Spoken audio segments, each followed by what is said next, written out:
건강에 뭘 좀 아는 사람이라면 자, 따라해보세요. 하나 둘 셋 넷 건강해져라 건강해져라 건강해져라 건강해져라 가족 건강에도 부모님 선물도 건강종합몰 정관장몰. 텍스토머 정품을 꼭 확인하세요. 우리 집 방충망 바꿨어요. 미세벌레 덤벼봐 먼지 모두 덤벼봐 촘촘해서 촘촘만 방충망은 촘촘만 예쁘고 통풍까지 좋아요. 방충망은 촘촘만 주식회사 텍스토머. 텍스토머 정품을 꼭 확인하세요. 우리 집 방충망 바꿨어요. 미세벌레 덤벼봐 먼지 모두 덤벼봐 촘촘해서 촘촘만 방충망은 촘촘만 예쁘고 통풍까지 좋아요. 방충망은 촘촘만 주식회사 텍스토머.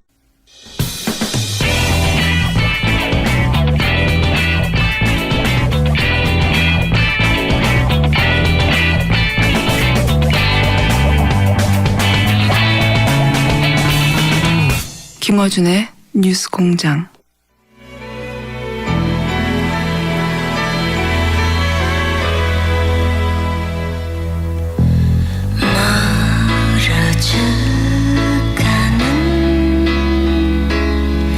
저 뒷모습을 바라보면서 난 아직도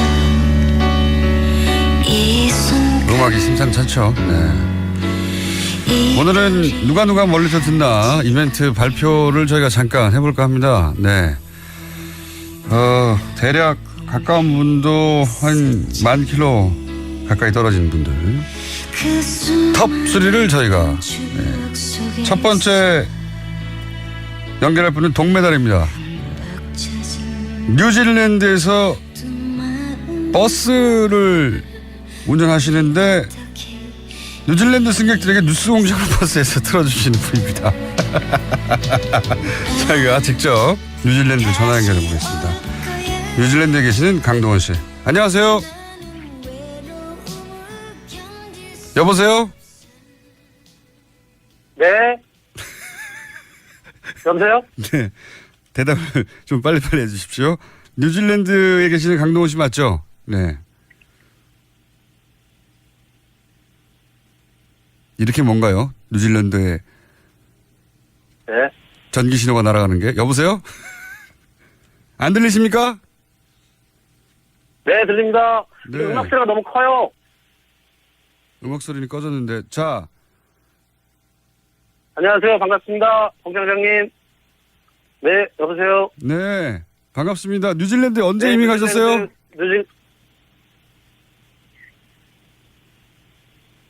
이렇게까지. 강봉완입니다. 마트 강입니다. 네, 반갑습니다. 타임렉이 이렇게까지. 자, 여보세요? 들리십니까? 네. 예, 요 정도면 됩니다. 뉴질랜드에 언제 이민 가셨어요? 1999년에 왔으니까 20세기에 왔네요. 18년 차시네요. 자, 네. 18년 차죠. 네, 굉장히 오래되셨는데. 뉴질랜드에서 지금 버스 운전을 하신다고. 좀 구체적으로 어떤 일 하시는지? 예. 저는 뉴질랜드 네트워크 버스 인터시티라는 버스를 운행하고 있는데요. 예. 우리 대한민국하고 비교하면 고속버스 예. 또는 직행버스, 완행버스 뭐 이런 개념을 생각하시면 될 것 같네요. 그렇군요. 그러면은 한번 운전대를 잡으시면 이동하는 거리가 얼마나 되는 겁니까, 하루에? 노선에 따라 좀 다른데 보통 10시간 이상. 10시간. 그저께는 보통 하루에 10시간 이상 지방 도시를 보통 왕복하는 그런 노선이어서 장거리 버스. 제일 긴 노선은 13시간, 네. 13시간. 아하. 미국의 그레이하운드 이런 개념이군요. 맞습니다. 미국의 그레이하운드하고 같은 개념이죠. 뉴스공장은 언제부터 들으셨습니까?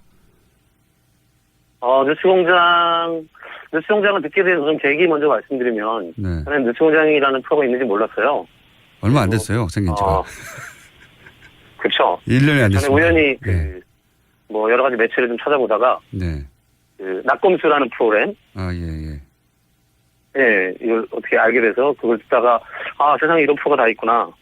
굉장히 재밌고 산뜻하고 그래서 뭐 또 다른 건 없을까 하고 뭐 서치하던 중에 뉴스공장 알게 됐죠. 재밌습니까?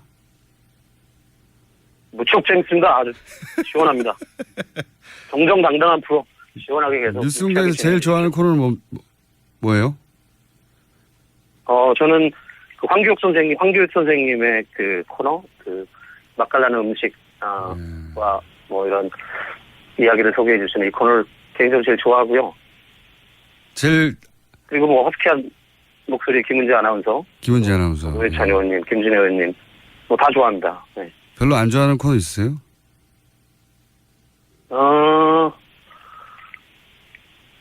그런 것들 다 이미 없어진 것 같은데요? 알아서 잘 잘라주시더군요. 근데 뉴질랜드 손님들에게 왜 뉴스공장 하나도 못 알아들었을 텐데 그걸 틀어주셨어요?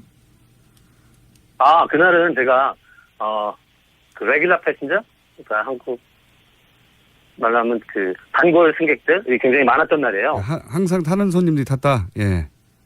그렇지 않죠. 항상 타는 분들이 아니라 이게 시내버스가 아니고 지방을 가는 버스이기 때문에 예. 뭐 이용하는 분들 그 종종 이용하시는 어르신들이 많이 계신데 그날 따라 유독 많은 분들이 그 단골 승객들이 타셔서 단골. 예. 뭐 굉장히 즐거운 분위기였고 예. 또 제 블루투스 그 이어폰이 또 배터리가 다 그 소진돼 버려서 그 마지막 코너 한번 틀어보자 모르겠다 한번 틀어보자 하고 한번 틀었더니 반응이 아주 재밌더라고요. 반응이 한국말로 방송이 나오니까 뉴질랜드 사람들이 어떻게 반응하던가요?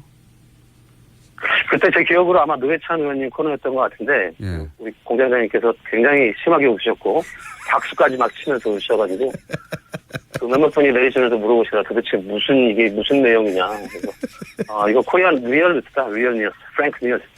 진짜 뉴스다. 수화들 하시더라고요. 제가 한국 사람인 거 알기 때문에. 예. 앞으로 자주 틀어주시고요. 네. 네, 저희가 그러겠습니다. 그 단골 고객과 손님과 인터뷰를 할지도 모릅니다. 다음번에는. 저희 뉴스공장에 하실 말씀 있으십니까? 혹시 뉴스공장에?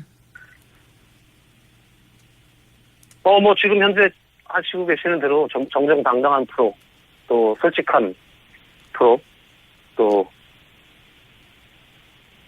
뭐 약자가 할 말을 다 할 수 있는 그런 프로 계속 꾸준히 진행해 줬으면 좋겠고요. 준비가 응원합니다. 화이팅. 네. 저희가 교통방송이시고 직접 네. 버스를 운행하시니까 현재 뉴질랜드 교통 상황은 어떻습니까? 다시 한 번 말씀해 주시겠어요? 저희가 교통방송이니까 현재 뉴질랜드 교통 상황을 현재 교통 상황. 네, 운전하시니까 오늘은 제가 인터시티 운행을 하지 않고 그렇군요. 그 차터 팀에 지원을 나왔어요. 네. 지금 전세버스. 아, 그래서 일본 어학연생들 데리고 지금 몇몇 학교를 방문하고 있는데 지금 예. 잠깐 스탠바이 하고 있는 시간이고 오늘 제가 시내 쪽으로 진입을 하지 않아서 교통 상황은 정확히 알 수가 없는데 오전에 그 교통정보 뉴질랜드 라디오 들어갔더니 지금 비 소식이 좀 있고 바다 쪽에 이 태풍이 좀 거센 모양이에요. 파도가. 네. 거기까지 할게요. 예. 그럴게요. 네. 페리가 다 캔슬돼가지고 지금 알겠습니다. 하는 분들 저희가 이번에도 청취율 조사에서 전체 2위를 하긴 했는데 아직 두 자리 숫자가 안 돼요. 두 자리 숫자가 되면은 TBS 사장님이 이제 해외 여행 보내준다고 그랬거든요. 저희 스태프들을. 저희가. 뉴질랜드 오십시오. 사방이 뭡니까? 사방이 고기 투성입니다, 여기. 고기 좋아하시죠. 좌청령 우베코가 아니라 좌소고기, 우양고기. 여기 뉴질랜드 도시를 벗어나면 곳곳에 사방이 다 고기입니다. 알겠습니다. 여기까지 할게요. 감사합니다. 앞으로도 많이 들어주십시오. 네. 맞습니다. 화이팅! 네. 자, 어색했는데 어색한 대로 재밌었던 동메달이었습니다. 은메달은 역시 거의 40km 가까이 떨어져 있는 아일랜드 더블린에 계신 분입니다. 노주현 씨. 안녕하세요. 네, 안녕하세요. 목소리가 젊으신데? 예, 지금 30살이고요. 예. 노지은이 아니라 노현주입니다. 노현주 씨? 네. 네, 저희 작가가 이름을 잘못 적어서 저희 작가한테 강하게 항의해 주시고요. 네. 더블린에는 언제 가셨습니까? 여기 2013년 여름에 왔어요. 그렇게 오래되지 않으셨네. 무슨 일 하십니까? 네. 지금 작은 스타트업 IT 회사에서 그래픽 디자이너로 일하고 있습니다. 아하, 전문직으로 계시구나. 네. 근데 거기 가셔서 여기서 취직되신 거예요? 아니면 거기 가가지고 뭐 네, 공부하다가? 여기 어학연수로 왔었는데요. 아하.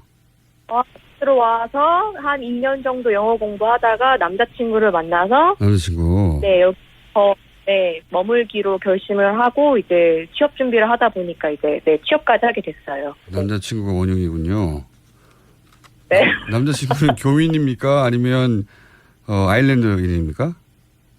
아, 남자친구는 북아일랜드 사람이에요. 네. 북아일랜드. 그 위험한 북아일랜드요? 네. 아, 요즘 그렇게 위험하지 않은데 예. 위험하다고 하더라고요. 위험했었다고. 저희 작가가 그 잠깐 네. 바꿔서 영어로 인터뷰하라고 저한테 좀 전에 얘기했거든요. 그런데 네. 싫고요. 네. 헬로라고 전해주세요. 헬로라고. 예. 아, 네. 이따가 헬로에 대한 답 정도는 제가 남자친구한테 들을 의향이 있습니다. 헬로.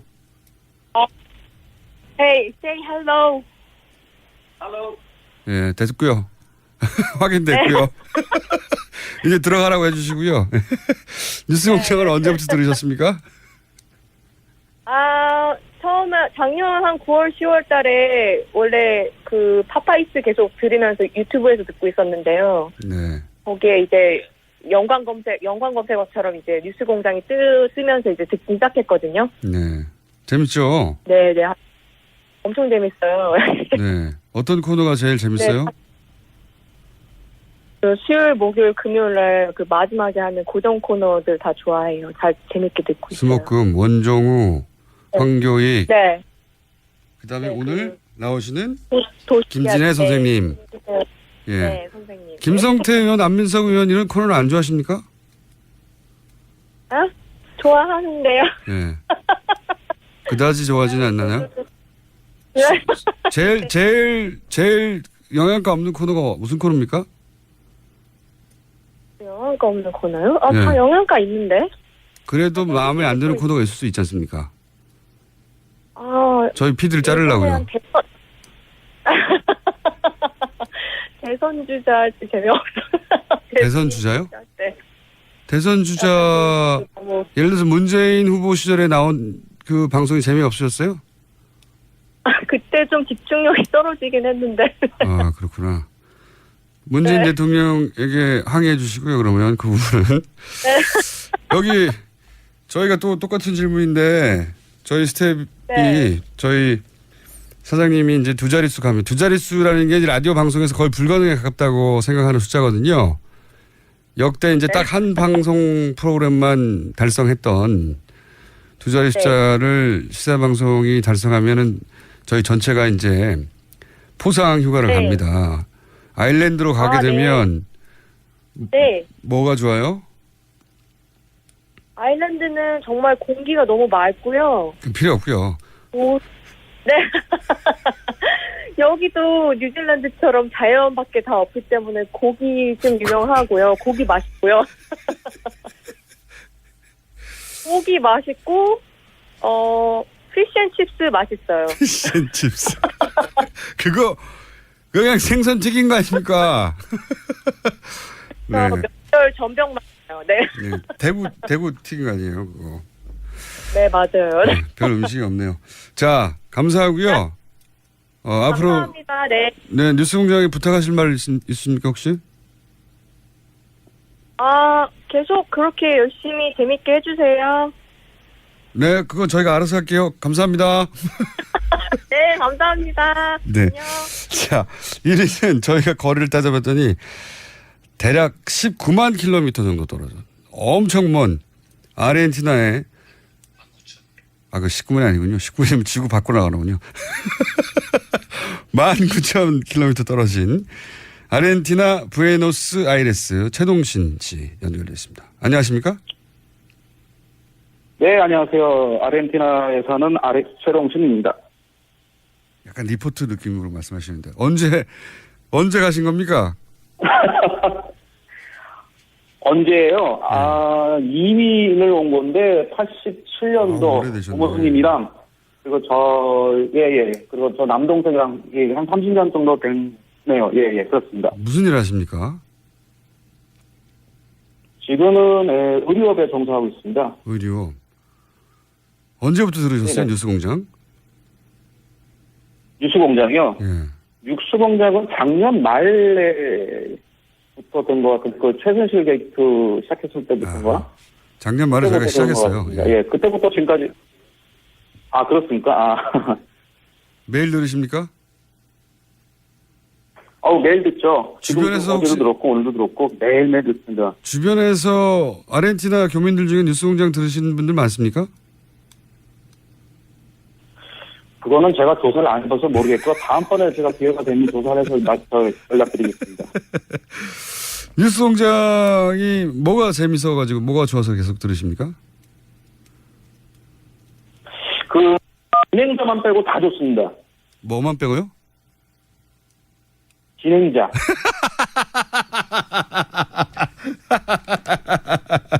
진행자만 빼고 다 좋다. 여보세요? 끊어주세요. 말씀하세요. 그러면 네? 진행자 빼고 다 좋다고 하니까 제가 끊으려고 했는데 기존 코너 중에는 뭐가 제일 마음에 드세요? 코너 중에, 네. 글쎄요, 맨 처음에 그 김은지 기자님, 목소리 정말 섹시하시고요. 정말 좋습니다. 그리고, 노희찬 의원님의 그 덕에 매일매일 노르가즘을 느끼며 삽니다. 정말 고맙습니다. 노희찬 의원님 좋아하시고. 자, 그러면 제가 앞에. 그리고 그 외에? 그리고 그 외에 김성태 의원님 나오신 것도 요즘에 근데 안 나오시는 것 같은데 어떻게 되는지 모르겠네요. 요즘 기력이 많이 약해지신 것 같은데. 오늘도 나오셨고, 예, 매주 나오고 있습니다. 네네. 매일 듣는. 그러세요? 매일 듣는다는 말은 거짓말이었군요. 거짓말은 아닙니다. 네. 그냥 긴장을 해서 그렇겠네요. 자, 그 뉴스 공장을 그러면 앞에 두 분 이제 예. 방송 듣고 계실 테니까 똑같이 전해드리겠는데, 많이 전파해 주십시오. 네, 주변에. 아니, 근데 지금 누가 멀리서 듣나 결선에서 제가 지금 1등으로 선정된 거 아닙니까? 네, 상품 같은 건 없어요. 뭐 기대하십니까? 상금이 없습니까? 상품 없고요. 이제 끊을 때 됐어요. 이제 정말 아쉽네. 다른 코너 진행해야 되거든요. 자, 거기도 역시 고기가 많은 동네죠, 아르헨티나. 네. 많죠. 예, 인구보다 많죠. 인구보다 많죠. 알겠습니다. 아르헨티나로 가게 되면 저희가. 이민 오세요, 권장님. 이민 오세요. 자, 오늘 말씀 감사하고요. 여보세요? 네. 널리 저희 방송 정보해 주시고요. 저희가 또 한 번 할 테니까 그때도 일이 하시면은 저희 사장님이 뭔가 보내드릴지도 몰라요. 약속은 드릴 수 없는데. 예. 권장님, 저 마지막으로 20초 최후 자유 발언권 좀 주십시오. 끝나기 전에. 글쎄 뭐 한 5초 드려볼 테니까 해보십시오. 일단 시작을. 5초. 예, 시작합니다. 예. 지금 현재 아침을 열고 시작하시는 김호준의 뉴스공장 청취자 여러분, 오늘도 힘차게 보내시고 대한민국에서 가장 멀리 자그마치 19,459km 지구 반대편 아르헨티나에서 매일 하루도 빠짐없이 청취하고 있는 김호준의 뉴스공장 애청자 최동순이었습니다. 고맙습니다. 끝. 감사합니다. 네, 저희 사장님이 감사합니다. 엽서 같은 거 보낼 거예요. 네네. 네, 감사합니다. 엽서 말고 도서문화상품권 보내주세요. 도서문화상품은 거기서 쓸 수도 없는데. 감사합니다. 최동신 씨였습니다. 네. 이거 재밌네요, 이거. 가끔 해야 되겠습니다. 아프리카 계신 분들이나, 지금, 오늘 연결 안 된 대륙들도 해보겠습니다. 그리고, 어중뛴 거리 있었거든요. 어중뛴 거리. 네. 국내에서. 이거 멀지도 않고 가깝지도 않고 어중뛰다. 예. 어중뛴 거리도 저희가 한번 해볼게요. 그리고, 제가 분명히 들었는데 이분이 뉴스공장이 아니라 육수공장이라고 하셨어요. 육수공장. 예. 감사합니다. 그린란드 극지방에서 극지연구소에 계신 분 시차 때문에 연결이 잘 안 됐어요. 아프리카에 계신 분도 있고 이런 분들 가끔씩 저 연결해 보겠습니다. 감사합니다. 멀리서 들어주셔서. 우리 어디 가는 거야? 정수 가지. 와, 우리 말 타러 가는 거야? 그렇게 좋아? 고민하지 말고 장수로 오세요. 온 가족이 즐기는 승마 체험과 국내 최대 규모의 말역사 체험관 등 장수에는 정말 볼 것, 누릴 것들이 넘쳐난답니다. 말의 심장 소리를 직접 느껴보는 장수에서의 하룬 여행. 장수는 항상 가까이 있습니다. 주말 여행은 장수로. 승마 체험 예약은 063-350-5486. 아, 또 떨어졌어. 너 또 입사 시험 봤어? 아니, 차량용 핸드폰 거치대 말이야. 여러 개 사봤는데 실패의 연속이야. 떨어지고 시야 가리고 운전석에서도 멀고 뭐 좋은 거 없을까? 싼 것만 찾으니까 그렇지. 제대로 된 거 하나 사서 편리하게 쓰는 게 더 낫지. 그런 게 있어? 그럼 있지. 1, 2, 3 할 때 2. 힘 세다 할 때 힘. 2 힘. 투 힘? 2배로 힘이 세다는 건가? 네이버 검색창에 2 힘을 검색해 보세요.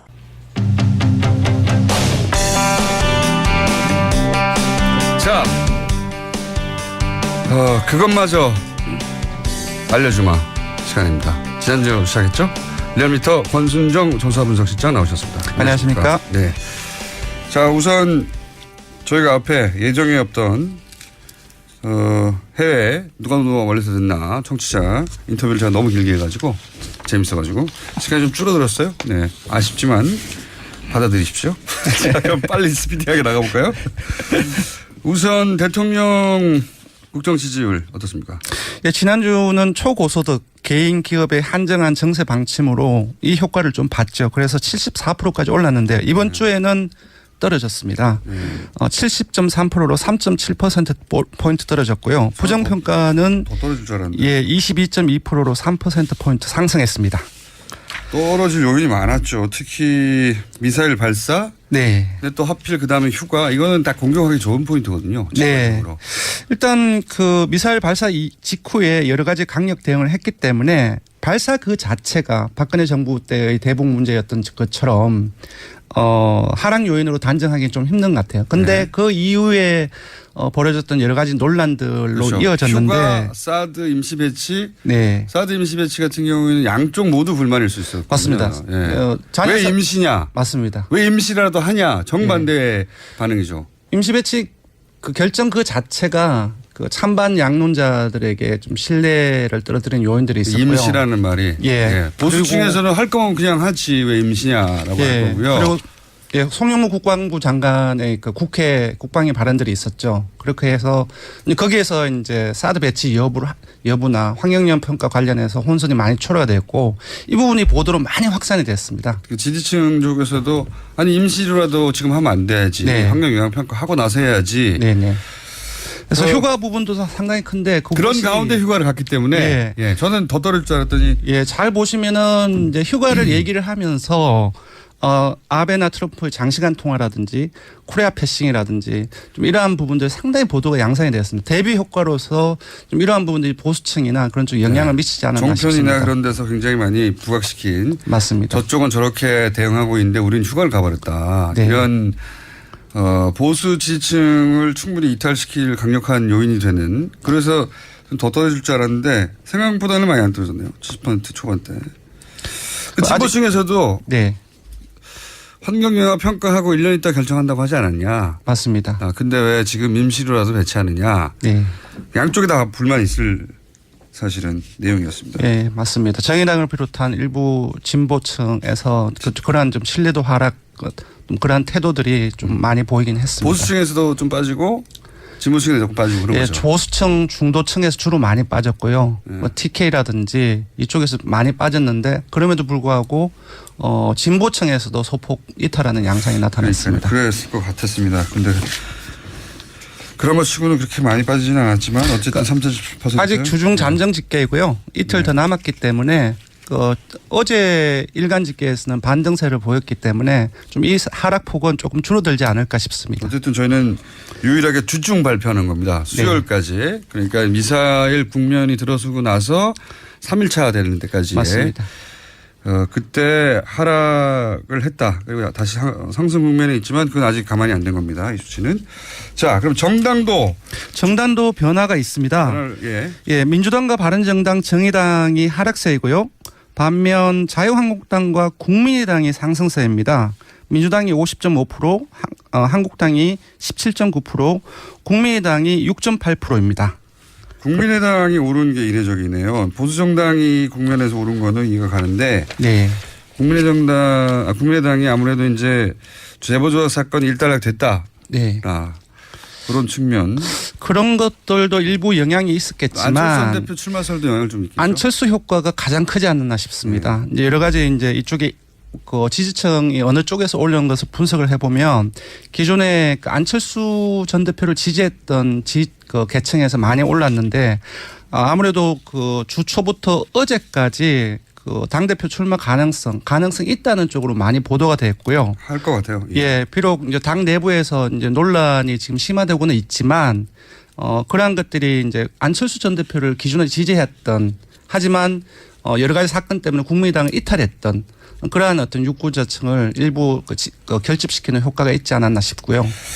당 대표를 결국 출마하게 되면 조금 더 오를 수 있겠습니다. 조금 더 오를 수 있겠는데 저는 이게 안철수 대표에게 좋은 건지는 모르겠으나 어쨌든 뭐 본인이 그렇죠. 그렇게 한다는 걸로 국민의당 지지율로 보면은 이제 긍정 효과가 분명히 있을 텐데 금방 말씀하신 것처럼 개인적인 측면에서는 장기적으로 봤을 때 그렇죠. 어떤 의미가 있을지 그 부분 좀 살펴봐야 될 것 같습니다. 네. 뭐 홍준표 대표도 나가지 않았냐 이런 얘기는 할 수 있지만 그래서 5년 후에 홍준표 대표의 대선 재출마 가능성과 안철수 전 대표의 대선 재출마 가능성을 따지면 안철수 전 대표는 거의 재출마가 본인한테도 당연하고 사람들 그렇게 받아들이고 있잖아요. 좀 다른 것 같긴 한데 여하간 국민의당이 1.9% 상승했다. 네. 그렇습니다. 자 그리고 그것마저 알려주마. 사실은 이 코너의 어떤 목적은 다른 데서는 놓치고 있는 거를 하려고 하는 거였거든요. 네. 그래서 이제 거대한 사건보다는 사이드에 있는 질문을 저희가 물어보려고 했는데 워낙 미사일 발사가 큰 사건으로 터져서 사드 배치를 물어봤습니다. 예, 사드 배치, 임시 배치이긴 하지만 워낙 컸기 때문에 이번에 물어봤습니다. 이렇게 물었습니다. 이제 이 질문하는 방식이 상당히 중요하기 때문에 며칠 전 북한의 미사일 발사 직후 정부는 현재 반입되어 있는 사드 발사대를 임시로 추가 배치할 것을 결정했습니다. 정부의 사드 발사대 임시 추가 배치에 대해서 어떻게 생각하십니까? 이렇게 물었는데요. 결과는 잘했다는 찬성 응답이 71%가 나왔고요. 잘못했다는 반대 응답이 18.4%가 나와서 찬성이 반대의 한 약 4배가량에 이릅니다. 대통령 지지율하고 정확하게 일치하네요. 사실은. 그러니까 원래 사드 찬성 비율은 뭐 많아야 6대4 정도였던 걸로 기억하는데 더 높게 나왔거든요. 7대4. 저는 찬성 여론이 이거보다 낮게 나오지 않을까 생각했는데요. 아무래도 지난 6월 셋째 주 한국갤럽 조사만 보더라도 찬성 여론이 그때 53%가 나왔습니다. 그러니까요. 그래서 이거는 이제 양 보수 진보 진영의 좀 갈등적인 요인들이 상당히 크기 때문에 그렇게 많이 높지 않았는데 이번에는 70%를 넘어서 약간 의아하게 좀 분석이 되었는데요. 제 분석은 이렇습니다. 이거는 대통령 지지, 그러니까 사드 반대론자에 가까웠으나 혹은 유보론자에 가까웠으나 문재인 대통령이 이렇게 결정했다면 그럼 나는 찬성이라고 문재인 대통령의 지지자들이 좀 돌아선 거죠. 맞습니다. 저도 세 가지로 분석을 했는데요. 일단은 북한의 미사일 발사가 가장 큰 영향을 미친 것 같고요. 두 번째로는 금방 말씀하셨던 그 요인도 적지 않게 영향을 미쳤던 것 같습니다. 기존에는 문재인 그 대통령을 지지해 왔던 층들 같은 경우는 대부분 진보적인 성격을 가지고 있어서 사드 배치에 대해서 비판적인 의견이 많았는데 그렇죠. 정부가 들어서고 문재인 정부가 사드 관련해서 여러 가지 진행을 하는 과정 속에서 문재인 대통령을 지지하는 핵심 지지층에서 문재인 대통령이 결정을 한다고 한다면 의미가 있겠지. 무엇이 있겠지. 신뢰인 거죠. 예, 기본적인 신뢰도가 있기 때문에 그쪽을 따라가지 않나 싶고요. 핵심 지지층이 문재인 대통령이 했다면 그럼 뭐 나름의 이유가 있어서 했겠거니 하는 신뢰를 보여주는 지표인 거죠. 이게. 예, 그 부분도 적지 않게 영향을 미치지 않나 싶습니다. 그러니까요. 예, 그러니까 요 나머지 분들 반대한 분들이 그러니까 문재인 대통령의 지지층이라 하더라도 나는 사드는 반대야 하는 분들이 빠져나간 지지층 하락의 요인이 됐지만 결국은 임시 추가 배치도 잘했다고 하는 응답이 대통령 지지율 정도 되는 거죠. 70% 정도. 예, 상당히 높게 나온 거죠. 굉장히 높게 나왔네요. 사드 배치는 항상 50%대 40%대 혹은 50% 말대 뭐 40% 예. 초반 이 정도였거든요. 또 하나가 빠졌는데 앞에 이제 질문을 소개해 드렸는데 임시 추가 배치라는 표현을 썼고 임시기 때문에 예, 또 그래서 뭐. 전반적으로 조금 비판적인 시각을 가진 사람들도 임시 추가 배치 환경영향 평가 있다 그러한 생각을 하면서 찬성 응답을 하지 않았나 그런 부분들 일부 있을 것으로 보입니다. 좀 구분해서 보자면 그 진보층에서의 지지율은 어떻습니까? 예, 이게 조금 상당히 좀 의외로 나타났는데요. 기존에는 그동안에 진보층 30대가 가장 진보적인데 30대 정의당 지지층 그리고 민주당 지지층의 다수도 사드 배치에 대해서 비판적인 태도를 견제해 왔습니다. 그게 반대가 높았죠. 예, 근데 이번에는 진보층에서도 66.6%, 30대는 65.5%, 민주당 지지층에서는 71.6%로 찬성응답이 매우 높았습니다. 임시 배치, 북한의 예. 미사일 발사 그리고 예. 문재인 대통령의 핵심 지지층이 문재인 대통령의 결정이기 때문에 찬성으로 돌아선 면. 예, 그리고 조금 더 봐야 될 것은 정의당 지지층 같은 경우는 대부분이 사드 배치를 반대하는 입장을 원래 가지고 그렇죠. 있는데요. 80% 이상. 요번 조사에서는 오차범위 내이긴 하지만 찬성 여론이 47.7% 반대가 38.4%로 이건 처음이 됐네요. 찬성 여론이 더 많습니다. 정의당 지지층조차 이 정도면은. 네.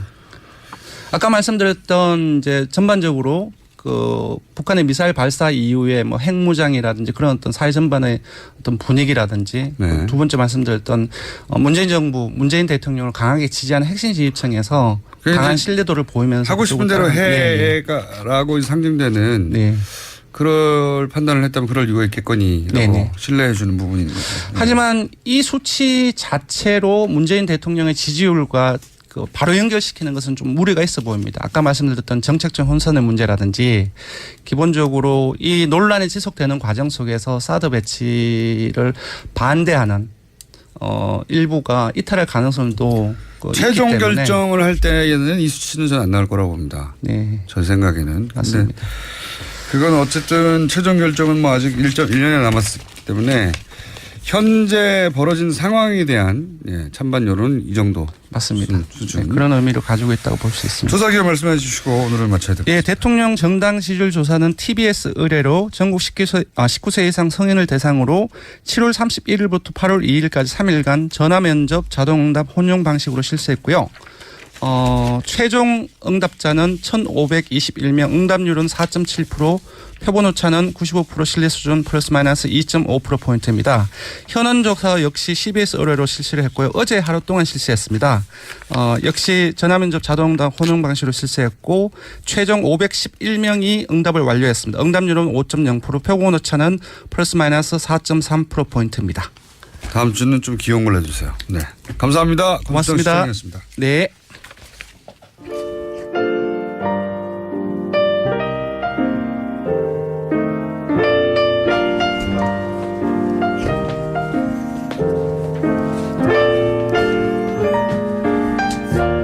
불친절한 AS 누가 멀리서 듣나 청취자 반응이 꽤 많습니다. 네. 청취자들이 다 공장장을 닮아가는 것 같아요. 네.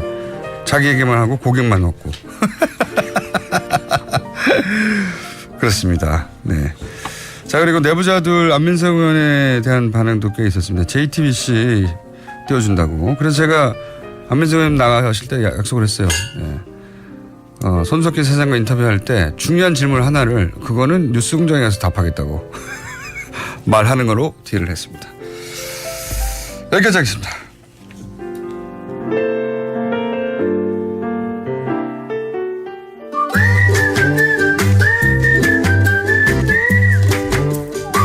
자, 도시건축가 김진호 박사님 나오셨습니다. 안녕하십니까. 여름 특집 도시여행하고 있습니다. 오늘은 어떻습니까?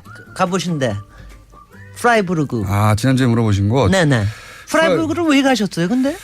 그때 제가 배낭여행을 아주 하드하게 할 때였어요. 네. 근데 웬만한 도시는 다 20대에 다 봤기 때문에 프라이부르크를 첫 번째 갔던 목적은 거기 대학이 있잖아요. 맞아요. 프라이부르크 대학이 중세 때부터 무지 유명한 대학. 굉장히 유명한 대학. 네. 근데 프라이부르크 대학이 유명하다는 건 알았어요. 네. 그래서 근데 돈이 굉장히 없던 시절이거든요. 네. 근데 독일 대학의 멘사라고 뭐죠? 멘사 맞아요. 멘사라고 네.